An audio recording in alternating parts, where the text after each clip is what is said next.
მოგესალმებით ძვირფასო მეგობრებო, დღეს მე დიდი სიამოვნებით მინდა გავუწყოთ, რომ დღევანდელ ჩვენ გადაცემაში მონაწილეობას მიიღებს ეროვნული თანხმობის დარბაზის ხელმძღვანელი ქალბატონი მანანა საღლიანი, რომელიც დიდი ხნის ავადმყოფობის შემდეგ, დიდი ხნის პაუზის შემდეგ კვლავ უბრუნდება აქტიურ საქმიანობას.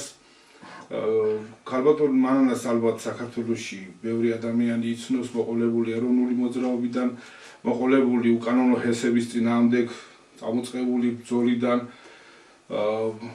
რამოდენიმე ათეული წლის განმავლობაში ქალბატონი მანანა იყო ბატონი აკაკი ჯორჯაძის უახლოესი გარემოწვის წევრი, მისი უდიდესი ნდობით სარგებლობდა და თვითონ თანხმობის კომიტეტის ხელმძღვანელად მისი დანიშვნა წარდგენა თავად ბატონი აკაკის მიერ მოხდა. მე მინდა მიულოცო ქალბატონ მანანას ავადმყოფობების დამარცხება და კვლავ აქტიურ ცხოვრებაში დაბრუნება. მე მაგალითად საქართველოსაც და ქვეყანასაც მიულოცავდი ასეთი ერთგული ჯარისკაცის კვლავ წყობში დაბრუნებას. აგრეთვე ჩვენს დღევანდელ გადაცემაში მონაწილეობას იღებს ბატონი ზვიად კუნელიანი, ეროვნული თანხმობის დარბაზის წევრი აგრეთვე. დღევანდელი ჩვენი საუბარი ბუნებრივია ისევ და ისევ ახლო აღმოსავლეთს შეეხება. მიმდინარე პროცესებმა კიდევ ერთხელ ცხადყო, რომ მსოფლიო ერთმართველობისკენ მიმავალი აი მოძრაობის ძალისხმევის ერთი ეტაპი დასრულდა, რომელიც დემოკრატიის დროში და ლიბერალიზმის იდეოლოგიით იყო შენიღბული, შეფუთული, რომ აი დემოკრატია, ლიბერალური აზროვნება, რომ ჩვენ უნდა მსოფლიოში დავამყაროთ ადამიანთა უფლებებისთვის ყველა სასურველი პირობები და ასე შემდეგ. ამან კრახი განიცხადა, მარცხი განიცხადა და მოყავთ ხელისუფლებაში სახელმწიფოს სათავეში პიროვნება, რომელიც ერთის მხრივ ადვილად მართვადია, მეორედ მხრივ როგორც ჩანს ყველაფერი წამსვლელია და თუ კი აქამდე საუბარი იყო იმაზე, რომ ჩვენ უნდა გავანთავისუფლოთ ირანელი ხალხი ტირანიისგან და დავამყაროთ დემოკრატია, აი ბოლო დღეებში განცხადებით ბატონმა ტრამპმა განაცხადა, რომ საერთოდ არ მაინტერესებს დემოკრატია იქნება თუ არა ირანში, მთავარი არის ჩემთვის ის, რომ უმაღლეს სულიერ ლიდერად დავნიშნოთ პიროვნება და მის დანიშვნაში მონაწილეობა მივიღოთ თავად, რომელიც ასე ვთქვათ, კარგ დამოკიდებულებაში იქნება შეერთებულ შტატებთან და ისრაელთან. ეს უკვე ღია განაცხადია და პირდაპირ ეს არის კუნთების თამაში, რომ აი ძალა მაქვს და მე ვაკეთებ იმას, რაც სურს. ეს ყველაფერი რა თქმა უნდა მიდის მსოფლიო ერთმართველობისკენ. ის კი არა ამერიკელ ჯარისკაცებს პირდაპირ შთააგონებენ, რომ ღმერთის შთაგონებით მოქმედებს ბატონი პრეზიდენტი, რომ თუ ირანი არ დამარცხდა და არ განადგურდა, მეორედ მოსვლა ვერ მოხდება. ანუ ქრისტეს მეორედ მოსვლა ვერ მოხდება. ანუ ის გეგმები, რომელზეც ჩვენ წლების განმავლობაში საუბრობთ და რომელზეც საუბარიც ბატონმა აკაკი ჯორჯაძემ წამოიწყო ჯერ კიდევ 1995 წლიდან, რომელიც ზოგისთვის მაშინ ზღაპრად მოჩანდა, დაუჯერებლად მოჩანდა, დღეს უკვე ცხადია რა და სააშკარაოზია გამოსული, დამალ დაფარული აღარალი ის, რომ სოლომონის ტაძარში ანტიქრისტეს მოშიახის დასმას აპირებენ და მის ქრისტედ გამოცხადებას აპირებენ. ანუ ირანი, რომელიც ერთადერთი ისლამური ქვეყანაა, რომელიც ხელს უშლის აი ამ პროცესებს, უნდა განადგურდეს იმისთვის, რათა ხელი არ შეეშალოთ მათ იქ მოშიახის დასმაში. ეს უკვე ღია განაცხადია, აქ დაფარული და დამალული აღარაფერია და აი ამ საკითხებზე გვინდა დღეს ვისაუბროთ თქვენთან უпроსტოდ. როგორც ყოველთვის მინდა რომ კახა დაიწყო და კი ბატონო. მადლობას მოვუხდით ჩვენს მსმენელს, მოსმენისთვის, ყურადღებისთვის. მოკლედ დუხს მსოფლიო, სწორედ ეს არის ჟამი, მეორედ მოსვლა, ყოფნის საკითხების გადაწყვეტა, რაზეც მთელი 30 წელი, რამის 30 წელი შეალე ბატონმა აკაკიმ როგორმე გადმოეცა, მოეტანა ჩვენამდე, და სათანადო ცვლილებები, სათანადო ნაბიჯები გადაგვედგა, მაგრამ არის მაგრამ, ახლა ამას რომ არ გავყვეთ და თანაც სიტყვა არ გაგვიგრძელდეს, პირადად მე არ გამიგრძელდეს ძალიან, როგორც ხშირად მიხდება ხოლმე ჯემალი. რაც კარგია უნდა გაგრძელდეს, აბა კარგი სიტყვა. ხო, გრძელი სიტყვა მოკლედ თითქმის შემოზვიადი ეგეც არის. ვითარება სინამდვილეში უაღრესად სახიფათოა მთელი დედამიწისთვის. ჩვენ კი მაინც ერთგვარი ხუმრობისთვის ვიცლით, მაგრამ როგორც ჩანს, ბუნებაც გარკვეულწილად გვეუბნება, რაღაცას გვეუბნება ეს ყველაფერი. კაცი ჭობდა, ღმერთი იცინოდაო. კაცი ანუ ადამიანი, რომელიც ბოროტი ცხოვრების წესით ცხოვრობს და ფორმაციული ცვლილებებით მოველით აგერ ამ ფორმაციამდე, რაც არის, რაც ჩიხშია შესული, არ არის დიდი ხანი, რაც გაიხსნა უკვე, ვინ მეთაურობენ და რას არ მოადგენენ, თავიანთი სულიერი შინაარსით ამ ფულის სისტემამ სადამდე მიიყვანა, რა ფარული ის ძალიან ჯურღმული სული, რაც დაფარული იყო, რაცაც ვიკრობდით, რომ შეუძლებელია, რომ მით უმეტეს თანამედროვეობაში არსებობდეს აქ ლაპარაკი ბავშვების ძალადობაზე და მსხვერპლშეწირვაზე და ასე შემდეგ, ზუსტად პარალელდება ისიც ირანზე განხორციელებულ თავდასხმის დროს 150-მდე ბავშვის მკვლელობა, რიტუალურ მკვლელობის საკითხში ირთვება ეს თემაც და ამაზეც მსოფლიოს შეგნებული ნაწილი იწყებს ხმის ამოღებას. მოკლედ ყველაფერი სახეზეა, რომ დიახ არსებული ცნობიერებით, არსებული წარმოდგენებით მივდივართ დაუბისკენ. ეს ყველა უნდა გაითვალისწინოს, ყველა რელიგიურმა ცენტრმა, იმიტომ რომ და ყველა პოლიტიკოსმაც და გადაწყვეტილების მიმღებმა ცენტრებმა. ახლა ამ ომში რაც მიმდინარეობს, რომელი უფრო წინ არის, რელიგიური ასპექტი, ან სულიერი ასპექტი თუ ფიზიკური ეს უბრალოდ სოფლიო ბატონობა, რო ფული და ასე შემდეგ ეს ორი ხაზი უნდა გამოიყოს, პოლიტიკური ნაწილი და რელიგიური ნაწილი. ზოგიერთი ნაბიჯი ცდება პოლიტიკურ ნაწილს და წინააღმდეგობაში მოდის. არაფრით არ იყო მისაღები ბავშვების მკვლელობა და არაფრით არ იყო ასე ოჯახის პირდაპირ ამოწყვეტა, ეს შუა საუკუნეობრივი სიბნელესაც კი ცილდება. სადღაც ჩავდივართ, თიცაც ვერ დავადებთ მაინც რომელ ეპოქაში იყო ასეთ სულიერად დაწეული. თუმცა ეპშტაინის კოალიციისთვის ეგ ახალი ამბავი არ არის. კი, აი და სწორედ ეგ არის რა, რომ ეპშტაინის კოალიციის თავდასხმა ირანზე. ჩვენ წინა გადაცემებში მქონდა გამართლებული პროტესტი, რაც ყველა ქართველს ბუნებრივია ჰქონდა იქ ირანის ხელისუფლების მიმართ, დიპლომატიურ წრეების მიმართ, მაგრამ ეს სულაც არ ნიშნავს იმას, რომ ვამართლებდეთ ეპშტაინის წარმომადგენლობის სოფლიო მმართველების ამ მართლაც ვერაგულ თავდასხმას, რაც უნდა გაასახონ, რომ ეს კეთდება მსოფლიოს განთავისუფლებისათვის. ძალიან მოკლედ ვიტყოდი, რომ ჯერ კიდევ 85 წლიდან ბატონი ბენიამინი აცხადებს, რომ ირანი სულ რამოდენიმე თვეში შექმნის ატომურ იარაღს. 85 წლიდან. ეს გრძელდება და ახლა დავხედავთ კალენდარს 2026 წელია და იგივე რიტორიკა, იგივე პოლიტიკა, ყველა ხდება რაში აქვს უკვე საქმე. ხო, მოკლედ რომ მოვჭრა სათქმელი, ზოგადად ვიცით ახალი სიტყვიდან გამომდინარე, რომ ვერც ერთ შემთხვევაში ვერ გამოვა გამარჯვებული ანტიქრისტე, ზოგადად ანტიქრისტიანული ცნობიერებით ნაყოფი სოფლიო პოლიტიკური ძალა, ვერ მოხდება მოშიახის დასმა, ვერ მოხდება ისე, რომ მით უმეტეს ეს გახდეს მსოფლიო მმართველი და რაც უფრო მეტად შეეცდებიან იმის გაკეთებას, რა პროცესი სინამდვილეში ჩაშლილია 2000 წლისთვის იყო ეს გეგმაში და ეს ჩაიშალა, რაც მეტ შეეცდებიან, მით მეტად ვიო მსოფლიო დაღუპვის პირას.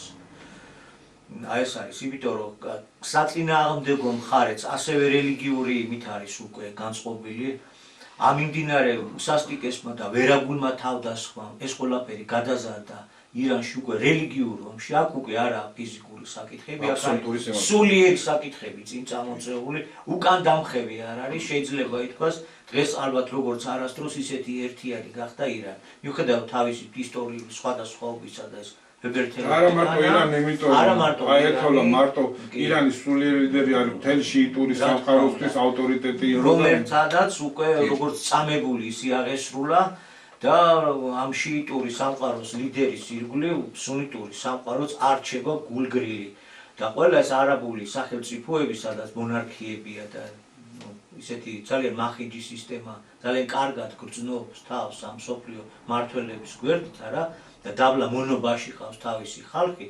ყველა აქ გარეშემო სპარსეთის ყურის ქვეყნებშიც მოსალოდნელია დიდი რყევები, დიდი მხარდაჭერა ამ რელიგიურ ომში და ეს ყველაფერი ბოლოს და ბოლოს მიიყვანს მართლაც იმ ძალიან დიდ კატასტროფამდე, რომელიც დაიწყება მასობრივი იარაღის ხმარებით. აი ესაა ყველაზე გასათვალისწინებელი და მნიშვნელოვანი. რა შეცდება მოწინააღმდეგე მხარე. ბლიცკრიგი ჩაიშალა, უკვე ამბობენ რომ გეგმა რა იყო, ახლა წინაც აღნიშნეთ და ვთქვით, რომ ტოტალური ომის წარმოება, როგორც მეორე მსოფლიო ომის პერიოდში იყო და თუნდაც გარკვეული პერიოდის მერეც ჰქონდათ ეს შესაძლებლობები დიდ ქვეყნებს, ასეთი ომის წარმოების საშუალება დღეს ამერიკას არ აქვს, ევროპას არ გააჩნია.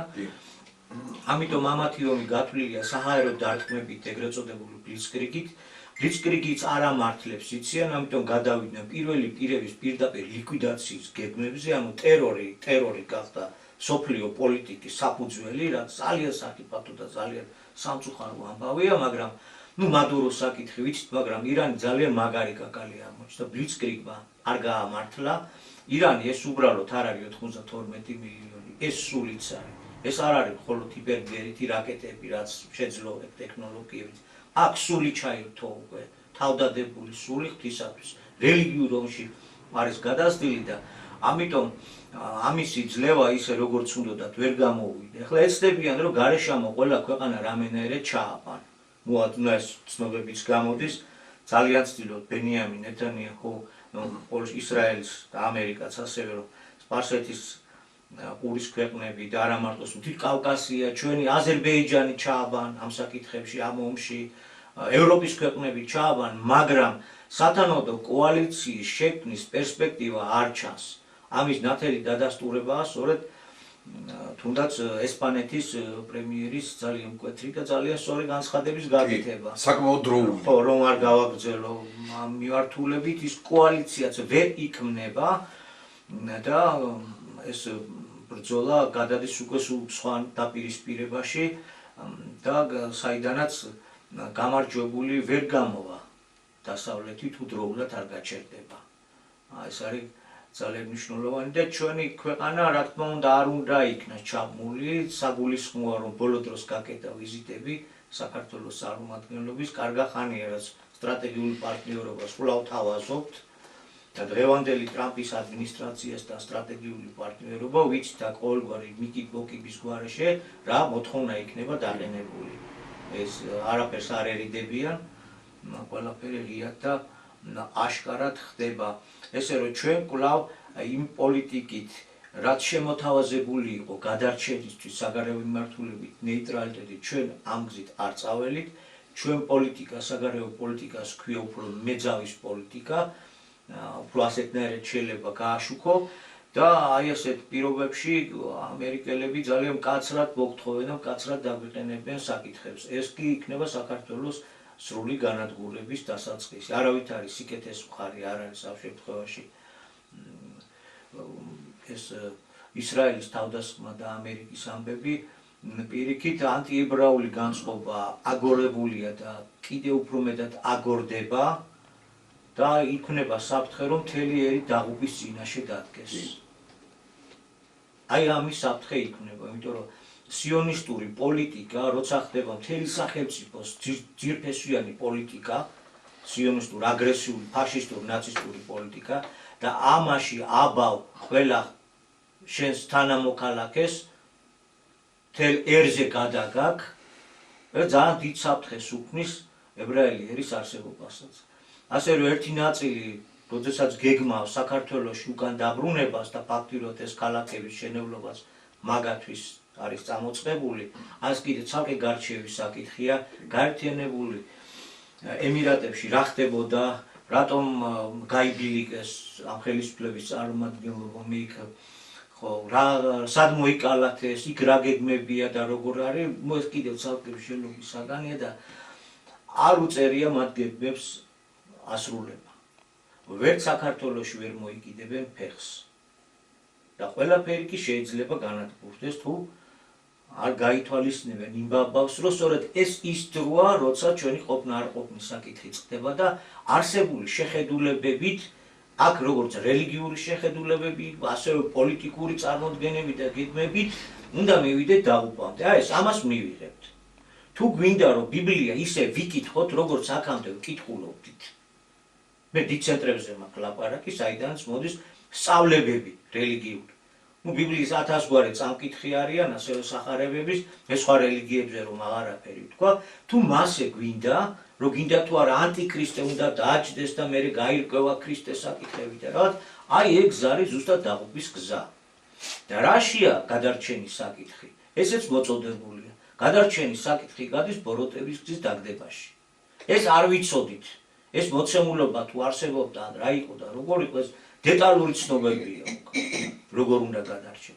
ჩვენ არ ვიცოდით და ქართულ ენაზეა გაცხადებული. კიდევ ერთი მოწოდება ჩვენის მხრიდან სწორედ ის არის, რომ მოდი ამას მივაქციოთ ყურადღება, რა, იმიტომ რომ ტყეში მაჟალოს თუ პანტის მაძიებლობაში მაგრები ვარ და მოდი აქ თუ რა შაუცას მივაქციოთ ყურადღება. და რატო ვამბობ ახლა? ხშირად აფრიალებენ ჟირინოვსკის, რომ ნახე როგორი წინასწარმეტყველი ყოფილა და რეები თქვა და რეები თქვა. ქართველები დიდი იმით დავეწაფეთ ახლა თურმე ჟირინოვსკი როგორი შორშტრეტელ წინასწარმეტყველი ყოფილა. კაცო ჟირინოვსკი იყო ებრაელი.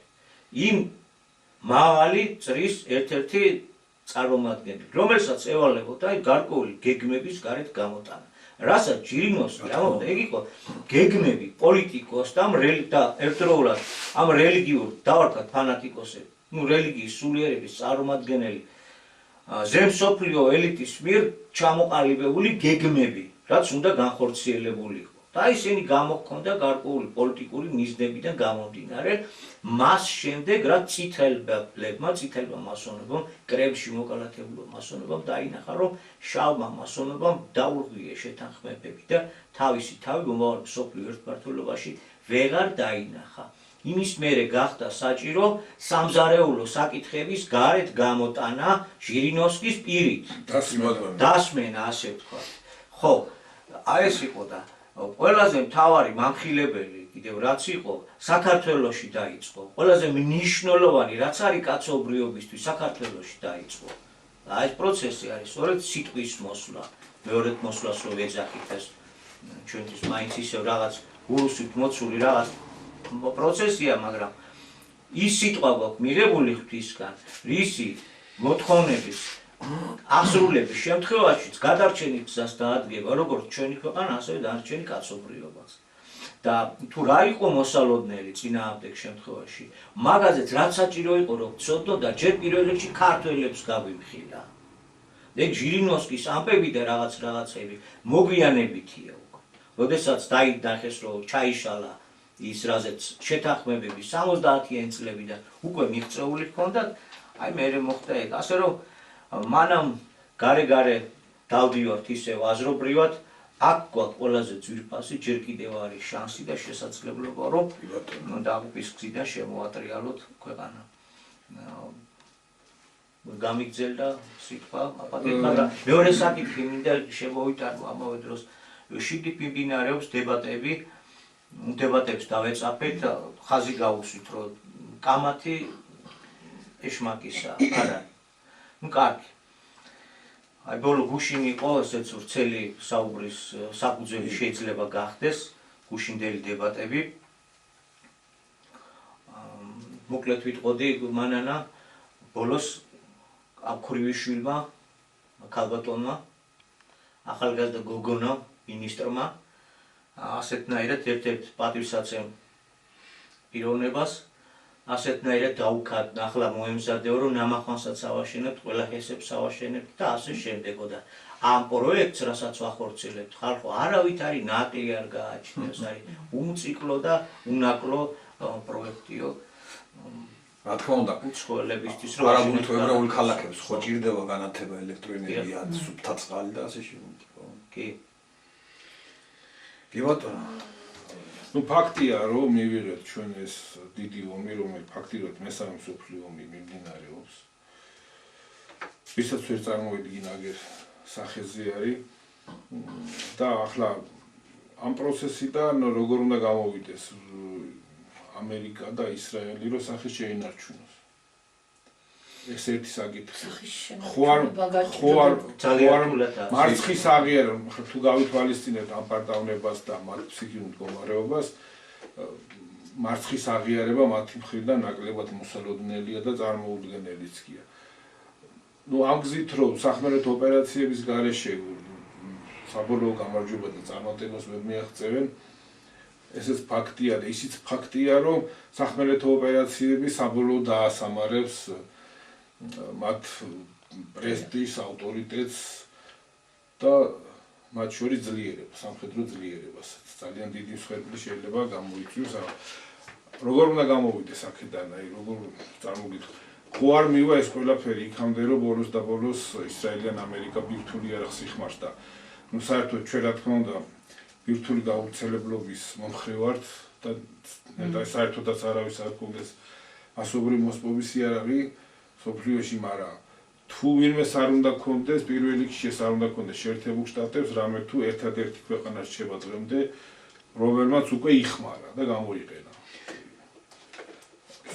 საშიშია, მართლაც საშიშია რატო ეხლა ჩემი დაგვირვებიდან, არა მარტო ჩემი დაგვირვებიდან, ასე ჩანს მივესალმები პირველ სკოლისა მაყურებელს და უღრმესი მადლობა ამ შემთხვევაში რომ ხართ ესე იგი აი ყოველთვის გვიხარია თქვენი ჩართვა პირდაპირ აი გვინდა ძალიან გვინდა და გსურს რომ მოგწეროთ თქვენი აზრი ამის შესახებ და რაც შეიძლება მეტი და მეტი რომ რაც მეტი ადამიანი ჩაერთვება აი ამ გარკვეულწილად აი ამ პოლიტიკურ სიტუაციებიდან გამომდინარე მით მეტად კარგი იქნება ეს თხოვნა მექნება პირველ სკოლისა და რაც ახლა ჯემალ ბრძანე ეს ყველაფერი ძალიან საშიშია საშიში იმ გაგებით რომ ებრაელებში ხო ზოგადად ებრაელებში გავრცელებულია ესეთი მოსაზრება უკვე აი ამ ომიდან გამომდინარეა აი ცხელ-ცხელი ამბებია რა პირდაპირ დღეს მოხდა ესეთი ფაქტი გარკვეული შეხება გამაჩნია მე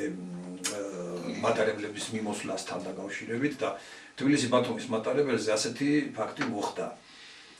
ორი ებრაელი ახალგაზრდა მკვდებით კიპა ახურიათ ძალიან უზრდელად იქცეოდნენ მთელი ვაგზალზე. მე როცა შევიდნენ მატარებელში, ნუ ისეთნაირად იქცეოდნენ რომ აი შიშითული და გვერდს ყველა ორი ახალგაზრდა ბიჭი. და როცა შევიდნენ მატარებელში, ესე იგი დაუწყეს აბუჩათაგდება ყველას ფაქტიურად, რა ესეთი სიტუაცია. გამოიძახეს მატარებლის უფროსი და მოვიდა ეს მატარებლის უფროსი და ეუბნება რომ არ შეიძლება ასე მოქცევა და ნუ აკეთებთო და შენო ვინახარო შენ ეს ჩვენი სამშობლოა უკეო და ებრაულ ენაზე უნდა გველაპარაკო. რა ენაზე რა ძაღლის ენაზე რატო გველაპარაკები? ამიტომ ყველაო ჩვენ ებრაულ ენაზე უნდა გველაპარაკოთ. თქვენ არა ხართ ამ ქვეყნის ღირსები. აი ესეთი სიტუაცია. ნუ ამათ ვერაფერი ვერ უთხრეს. ვერანაირად ვერაფერი ვერ უთხრეს. როგორც იქნა დააწნეს, იმიტომ რომ კანონი არ გვაძლევს ქართველებს იმის საშუალებას, რომ თავხედ უცხოელს გარკვეული პასუხი გაუწიოთ.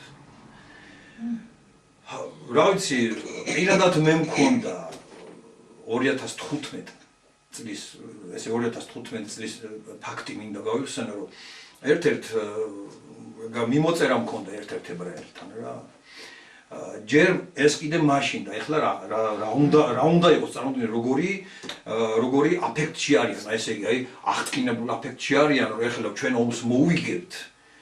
ომს მოვიგებთ და მთელი მსოფლიო ჩვენი გახდება რა აი ამ კუთხით და ყველას დედას უდირებთ აი ამ ფაქტით რომ ვილაპარაკოთ ერთ სიტყვით გარკვეული მიმოწერა მქონდა ერთ-ერთ ქართველ ებრაელთან იერუსალიმში მაცხოვრებელთან და პირდაპირ ესეთი რაღაცა დამიყენა თქვენ ქართველები არ ახართ ღირსი მაგ ქვეყანაში ცხოვრების იმიტომ რომ ეს ჩვენი ქვეყანაა თქვენ მალე მოვალთ და თქვენ აქედან წახვალთ თქვენ არ ახართ მაგ ქვეყნის ღირსი რეალურად აქ ჩანს მაგისა ზვიად ბოდიში ერთი დირიჟორის ხელის აკნევა, იმიტომ რომ აი ეს ქალბატონის სოციალურ ქსელებში ზუსტად იგივეს ქადაგებდა, ხო? დიახ. ზუსტად იგივეს ქადაგებდა. ეს შემთხვევითი არ არის, რომ დაუშვათ ერთი, მეორე, მესამე, მეოთხე შემთხვევა. ყველა ერთმანეთს შემთხვევით ვერ დაემთხვეოდა. ერთი საერთო იდეოლოგიის ეგ საიდან მომდინარეობს უკვე ძნელი მესახვედრი არ არის. არანაირად. გავრცელებული ესეთი მოსაზრება უკვე ებრაელებში თვითონ, ესე იგი ადგილობრივ თბილისში მაცხოვრებ ებრაელებში, რომ სასწრაფოდ არის საჭირო ნეიტრალიტეტი, იმიტომ რომ ჩვენ შევინარჩუნოთ სიმშვიდე საქართველოში და ამას ბიძინა გააკეთებს. ბიძინა ივანიშვილიძე ამას გააკეთებს, ბიძინა აუცილებლად ძალიან სიხარულით ხვდებიან ამ თემას. ეხლა რა შეასაქმე ქალაქები შენდება ებრაული თუ არაბული 3-4-5 მილიონი ებრაელის მიღება თუ არაბის მიღება გამოიწვევს აბსოლუტურად განადგურებას საქართველოს. აბსოლუტურად განადგურებას და მე ასეთი ნეიტრალიტეტი არ მჭირდება. აბსოლუტურად არ მჭირდება. არ არის საჭირო საქართველოს ტერიტორიაზე ამნაირი ნეიტრალიტეტის დამკვიდრება, სადაც უცხოელი იქნება ბატონ პატრონი და ქართველი საერთოდ გაქრება ამით. ეგ საქართველოს საქართველო აღარ იქნება რეალურად და რაც უყვეს ინდიელებს, რეზერვაციებში შერეკილ ინდიელებს, რითი მოხდა მათი დაკაბალება. ცეცხლოვან წყალს რო ეძახიან ვისკით შეიტანეს, ეს ინდიელებმა რაზე უწერდნენ ხელს ეს ინდიელები, კაცმა არ იცის და ასე დაიკავეს მათი ტერიტორიები. ჩვენთან რა ხდება ეროვნული ეკონომიკის დანგრევა. თუმცა ვინც ხელი არ მოუწერა, იმათაც მიუჩინეს. იმათაც რეზოლუციებში, იმიტომ რომ უმცირესობაში და ჩემში ანალოგიური ბედი გველოდება. ეკონომიკის დანგრევა, ეროვნული ეკონომიკის დანგრევა, აბსოლუტურად შემოტანილი გარედან სპირტით, ვითომ კახურ-ჭაჭას რო არქმევენ, ადამიანების უგონო მდგომარეობაში ჩაყენება ნარკოტიკებით და აქედან გამომდინარე ქართველი ერი უუნარო ხდება, თავი დაიცვას, იფიქროს რაღაცაზე, როგორ გადაარჩინოს თავისი ქვეყანა.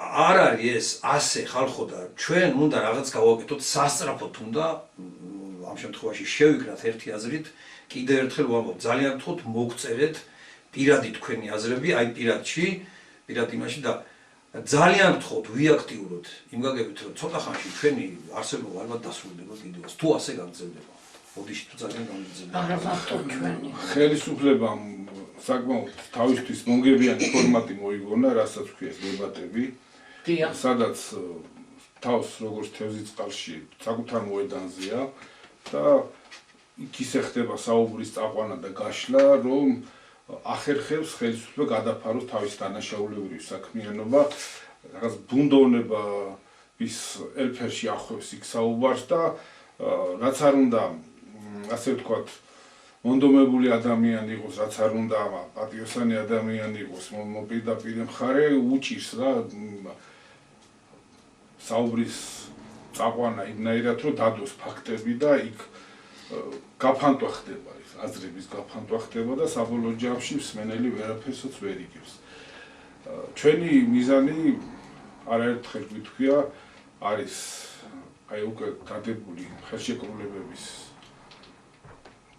გაუქმება, ამ პროექტების ჩაშლა, საკმაოდ დიდი გამოცდილება გაქვს მანანა ასეთი პროექტები, თრათ ასეთია და ამხელა მასშტაბის არა, მაგრამ რაც შეეხებოდა ეს უკანონო ჰესების მშენებლობას და თავად ხარ მოწმე და მონაწილე ყველაფერი იმისა, როგორ დაიხია ხელისუფლებამ, როგორც კი ხალხის ერთიანობა შედგა და აი ეს კრიტიკული მასა შეიკრიბა ერთად დადგა ერი და ხელისუფლება იძულებული გახდა რომ უკან დაეხია და უკან წაეღო ის თავისი სიტყვები და თავისი საქმეები. რამოდენიმე სიტყვით იქნებ კი მოგესალმებით ჩემო ძვირფასებო. დიდი ხანია ერთმანეთს არ შევხვედრივართ, ამიტომ მოგესიყვარულებით, მოგეფერებით აქიდან და მე აი ამ ვაჟკაცებს, რომლებიც ახლა ჩემს ირგვლივს ხედან, უღრმეს მადლობას მოვახსენებ, რომ არ გაუჩერებიათ არც ერთი წამი და წუთი აი ამ თემებზე, ამ თემებთან დაკავშირებულ საწინააღმდეგო ქმედებებში. მე უგულისხმობ ამ შემთხვევაში ჩანაწერებს, იმ გაზეთებს, რომლებიც გამოცემაც ხდებოდა ჩვენს ორგანიზაციაში. მიუხედავად ჩემი გათიშვისა ამ საქმიანობიდან, მაინც არ აგრძნობინეს ეს ქართველ მაყურებელს, რომ მოკლებოდა ჩვენი მხრიდან. ის ინფორმაცია, რაც მოდიოდა, მოედინებოდა მწერლისა და საზოგადო მოღვაწის ბატონი აკაკი ჯორჯაძის სიცოცხლის პერიოდში. ანუ არ გაჩერებულა ის ძარღვი, მე მინდა გითხრათ და გრძელდება სწორედაც იმ კუთხით ბრძოლა, როგორი კუთხითაც გვასწავლა იმ სულმნათმა და იმ უდიდესმა მოძღვარმა და მასწავლებელმა ჩვენმა. ეხლა რაც შეეხება ჰესებს, რა თქმა უნდა, ჩემო ჯემალი, შენს მიერ დასმულ კითხვას აუცილებლად უპასუხებ, იმიტომ რომ საქართველოს ყველა კუთხეში მშვენივრად იცის ყველამ, თუ როგორი მონაწილეობა მაქვს მიღებული ამ საწინააღმდეგო ბრძოლებში, ყველგან, ყველა კუთხეში, მათ შორის ჩემს რაიონში, რა თქმა უნდა, თუ იქ არ ამოვიღებდით ხმას, მე სხვაგან როგორ ამოგვეღებოდა, ვეღარ ამოვიღებდით და ეგ იქნებოდა. ეგ იყო მაშინ უკვე გახსნილი ომი. ამ ომის ნაწილი იყო ისიც, გვიპყრობდნენ ტერიტორიებით, ეგ ჰესები იყო უბრალოდ, რა თქმა უნდა, საჭიროა ენერგეტიკა, ელექტროენერგეტიკა, მაგრამ ეს იმდენად სხვა რანგში გადანაცვლებული ხარისხოვანი იყო, რამდენადაც, როდესაც შემოდიოდნენ იმ ტერიტორიებს იპყრობდნენ, პირდაპირი გაგებით ვიტყვი ამას, რომ იპყრობდნენ, იმიტომ რომ შესყიდვა ხდებოდა ამ ტერიტორიების და ფაქტიურად საქართველოს დასათმობი ჰქონდა. ეგ იყო იმერეთში, ეგ იყო სვანეთში, ეგ იყო აჭარაში, ეგ იყო რაჭაში, ქვემო სვანეთში, კახეთში, ლოპოტა ჰესთან დაკავშირებული მთელი საპროტესტო გამოსვლები თქვენ ძალიან კარგად მოგეხსენებათ ეგ ყველაფერი. და ერთადერთი რითიც აი ამ ყველაფრის რაც დღეს მსოფლიოში ხდება, ანუ ფაქტიურად ჩართული ვართ მესამე მსოფლიო ომის შუაგულში და ქარცეცხლში, შეჩერება შეიძლება ერთადერთი აი ამით. თქვენ ამ ფურცლებს იცნობთ წლების განმავლობაში საქართველოს ქუჩებში, მეტროსადგურებთან, რეგიონებში, ავტოსადგურების გაჩერებაზე თუ ყველგან ტრანსპორტზე და აი აქ არის მოთხოვნა, რომ საქართველოს ნეიტრალიტეტს ითხოვს აი ის საზოგადოება, რომელიც აი ამ ფურცლებზე ხელს აწერდა განსაკუთრებული სტატუსით და არაერთხელ გვაქვს ჩვენ ეს ახსნილი, რას ნიშნავს ეს განსაკუთრებული სტატუსი და თუ გვინდა ჩვენ რომ გადავდგათ გადარჩენისკენ ნაბიჯი, მოდი ცოტა განზე გავწიოთ ჩვენი ამბიციები ყველა და ავირჩიოთ ჩვენი სამშობლო, როგორც ეს აირჩიეს ჩვენმა მართლა ისეთმა მამებმა, რომლებმაც ისტორია დაგვიწერეს და დაგვიტოვეს რა. და მათ შორის ჩვენმა მასწავლებელმა ბატონმა აკაკიმ. უზარმაზარი კოლოსალური შრომა გასწია მთელი იმ პატარა ჯგუფით, ვინც მის ირგვლივ ვიყავით შეკრებილები. 2 მილიონამდე ხელმოწერა არსებობს ხალხო. ეს 2 მილიონი ხელმოწერა არის ყრილობებით, სამჯერ სრულიად საქართველოს ეროვნული ყრილობებით გამყარებული და ყრილობას მიღებული აქვს თავისი დადგენილება, რომ ყველა გასხვისებული ტერიტორია, რაც კი აქამდე პირველი ყრილობა ჩატარდა 2001 წლის 15 აპრილს, ხომ არ ვწდები ბიჭებო, შემახსენე. ხო, აი იმ დღეს რომ მიიღო ყრილობამ დადგენილება, რომ დღეიდან ყველა კანონი, რაც შეეხება ქართული მიწა-წყლის გაყიდვას, გასხვისებას უცხო ტომელზე, ჩაითვალოს უკანონოდ. გვინდა რომ ეგ ჩაითვალოს უკანონოდ, რაც დღეს ხდება და რაც იმ 2001 წლის მერე დღემდე რაც მოხდა. მაშინ გამოვიყენოთ ეგ დოკუმენტი, ქართველები ხო ვართ? ქართველები ხო ვართ, ხო გვტკივა ჩვენი სამშობლო ყველას ხალხო. და მეტი არაფერზე არ არის აქ ლაპარაკი, აბსოლუტურად. აქედან უნდა მიეღო საქართველოს, ახლა პატარა სულიერი კუთხითაც შევეხები მე ამ თემას, იმიტომ რომ ეგ არის დასაბამიდანვე საქართველოზე მასზე დაკისრებული სულიერი მისია. რა ვქნათ ახლა, რატომ ის და რატომ არა მეოდა, ნუ ეგ უკვე უფლისნება იყო და რაც აღმერთს არასწავდეს არასაქმე არ იქნებისო ამ გაჭირვების გზითაც ალბათ უფალმა იმიტომ გამოგვატარა რომ რაღაცა ფორმით ჩვენ მიუსულიყავით იქამდე რომ ბოლოს და ბოლოს გვეთქვა რომ უარი იმ ყველაფერს რაც თავს მოხვეულია და არ შევეხები მე ახლა იმ სიონიზმს იმ თალმუდის კანონს იმ სიონის ბრძენ კაცთა კრებების ოქმების თელმის შინაარს იმიტომ რომ ჩემზე უკეთესად იცით ეგ თქვენ ეგ ძალიან ფართო მასშტაბის განხილული თემა არის და ყველა მშვენივრად კარგად უწყითეგა და გვინდა გადარჩენა მაშინ არის საშუალება რომ გამოვიყენოთ საქართველოს რომელიც ეკუთვნის ქართველ ერს და არა რომელიმე ვინმე ან პიროვნებას და ან ორგანიზაციას აი ეს დოკუმენტი თუ გვინდა გადარჩენა რა თქმა უნდა და მე ბოდის მოგიხდით ახლა ამდენი ხანი ერთმანეთს არ შევხვედრივართ შეიძლება ვერ დავალაგე ისე სათქმელი როგორც თქვენ გეკადრებათ ამიტომ უნდა მომიტევოთ დღეს ყოველგვარი შენიშვნების გარეშე გამატარებინეთ დღევანდელი დღე და შევეცდები რომ დაგიბრუნდეთ ძველი ფორმით თუმცა ახლა ძველ ფორმაშიც შეიძლება რაღაცები მეშლებოდა მაგრამ აბარისი ვარ თუ ერთმანეთს არ მოვაპატიეთ და ასე შემდეგ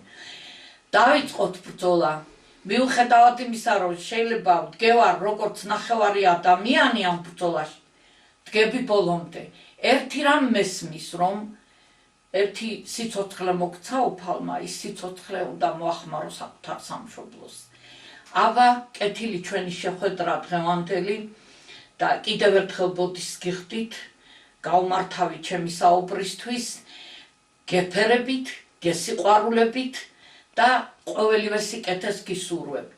უფალს თხოვ გადაგვარჩინოს. არა უშავს ეთყობა ემოციებას იჭარბა.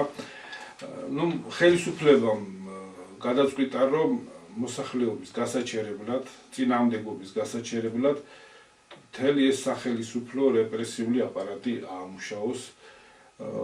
კანონპროექტი შეიქმნა, არ ვიცი ხან რა სტადიაზეა მისი განხილვა, რომ თუ არ აღიარებ და უარყო კონსტიტუციურ ორგანოებს, მაშინ პასუხისგებაში მიეცემა. ახლა საქმე რაშია? 1,907,000 კაცის ხელმოწერით და ამავე 1,907,000 ხელმომწერის მიერ დელეგირებული დელეგატების მიერ ჩატარებული სრულიად საქართველოს სამომწყებლობის მიერ სამჯერ იქნა დადგენილება სხვადასხვა დადგენილებებთან ერთად ერთ-ერთ დადგენილებად იქნა მიღებული რომ თუ ამ ხელმოწერებით გამოხატულ ნებას არ გაითვალისწინებს ხელისუფლება მაშინ საკანონმდებლო ორგანო გამოცხადდება დიქტატურის დამკანონებლად როგორც საკუთარი ერის უმრავლესობის წინააღმდეგ წამსვლელ ნაბიჯების გადამდგმელი ორგანო ხოლო აღმასრულებელი ხელისუფლება გამოცხადდება დიქტატორებად თქვენ თუ ახლა ჩვენგან ითხოვთ რომ ლეგიტიმურ ხელისუფლებად გაიაროთ აგერ 1,907,000 კაცი მიერ გამოხატული ნება მათგან დელეგირებული დელეგატებით შემდგარი ყრილობისგან დადგენილებები და კი ბატონო მაშინ დააკავეთ 1,907,000 კაცი ამ შემთხვევაში ჯემალი თვითონ აქვს პასუხი გასაცემი აი ამ 1,907,000 ადამიანის ხელმოწერილ დოკუმენტის რაობაზე თვითონ უნდა გასცემ პასუხი ანუ ჩვენი პრობლემა კი არ არის ამ შემთხვევაში კანონიერი არის თუ არა ამორჩეველთა უმრავლესობის მიერ ხელმოწერით გამოხატული. კი ბატონო, თავის პოზიცია გამოხატული. აღიარებენ ან არ აღიარებენ. ნებისმიერი იურისტი, რა თქმა უნდა, წინ ვერ წაუღა და ყველა მიცის რომ თუ გადავწყვით რამდენია ჩვენი ამორჩეველი და რამდენი იყო ან მაშინ, ეს არის ერის უმრავლესობის მიერ გამოხატული ნება ხელმოწერით. ნებისმიერი ხელისუფლება, რომელიც არ გაითვალისწინებს, ის ავტომატურად თვითონ აყენებს თავს ლეგიტიმაციის გარეშე. თვითონ აყენებს თავს კანონის გარეთ გაყავს, დემოკრატიის უზენაესი კანონის გარეთ გაყავს თავს, თვითონ გაყავს. ჩვენ ეგ გვაქვს გასარკვევი ბოლომდე და სიტყვას სიტყვით. რა დამოკიდებულება გადიან ბოლომდე კანონგარეშე თუ რჩებიან ერის მოთხოვნის გვერდით. თუ ერის მოთხოვნას უნდა შემოუერთდეს ვინმე და უპირველეს ყოვლისა ხელისუფლება, მაშინ მთელ იმ დამღუპელ პოლიტიკას, რაც თავს მოხვეულია და რისი მემკვიდრეს ბუნებრივად აღმოჩნდა და სხვანაირად ვერც იქნებოდა, სინამდვილე მართალიცა სიმართლეც უნდა ითქვას, რომ სხვანაირად ვერც იქნებოდა რა, მაშინ ამ მემკვიდრეობიდან თუ გამოსვლა უნდა, არსებობს შესაბამისი ნაბიჯების გადადგმის საშუალებებიც. ხო, ასე რომ ამ უძვირფასეს ეროვნულ საბუთზე მსჯელობა აუცილებელი ხდება თანდათან. კი. აქ არის ძალიან კონკრეტულად სწორედ იმ საკითხების მოგვარებაზე გამოთქმული ამბები, რაც აუცილებელია. ჩვენ გვაქვს დამოუკიდებლობის დეკლარაცია, რა თქმა უნდა მიღებული და ბევრი რაღაცების ატრიბუტიკა, რაც სახელმწიფოებრიობას სჭირდება, მაგრამ კონკრეტულად რაც გვსპობს და რაცა გამოსასწორებელი, ის საკითხები ღიად არ არის გამოტანილი. ის საკითხები არის ბუნდოვანი და ჩაკარგული მთელ ამ უზარმაზარ საკანონმდებლო სივრცეში. აქ ყველაფერი ძალიან კონკრეტულია გადარჩენისათვის, რა არის საჭირო და რაზე აწერს ხალხი ხელს. ისე რომ ამ ძალიან კონკრეტულ მოთხოვნებს მალე უნდა გაეცეს პასუხი და გაარკვიოს თვითონ თავის თავი, სად არის დიქტატურა ფორმდება ბოლოს და ბოლომდე თუ არა. მოკლედ ისევ და ისევ აი ამ ფურცელზე რაზედაც 1,907,000 კაც ხელი აქვს მოწელი არაერთხელ წაკითხი არა ერთხელ გამიხსენებია, მაგრამ კიდევ დასასრულს მინდა კიდევ ერთხელ შეგახსენო, რომ საქართველოს მიწა, წყალი, წიაღისეული სულიერ მატერიალური ფასეულობები არ იყიდება, მისი გაყიდვა გასხვისების უფლება არავის არ აქვს და უკვე გაყიდულ გასხვისებული უკან უნდა დაბრუნდეს. არ ვიცი ხლა თუ ვინმეს უკეთესი აქვს რამე, კი ბატონო მოგვაწოდეთ დავждეთ ვისაუბროთ და თავარი ის არის რომ აი ამ მოთხოვნებს ხარს უმაგრებს, ზურგს უმაგრებს საქართველოს მოსახლეობის აბსოლუტური უმრავლესობა და ჩატარებული სრულიად საქართველოს ეროვნული ყრილობები.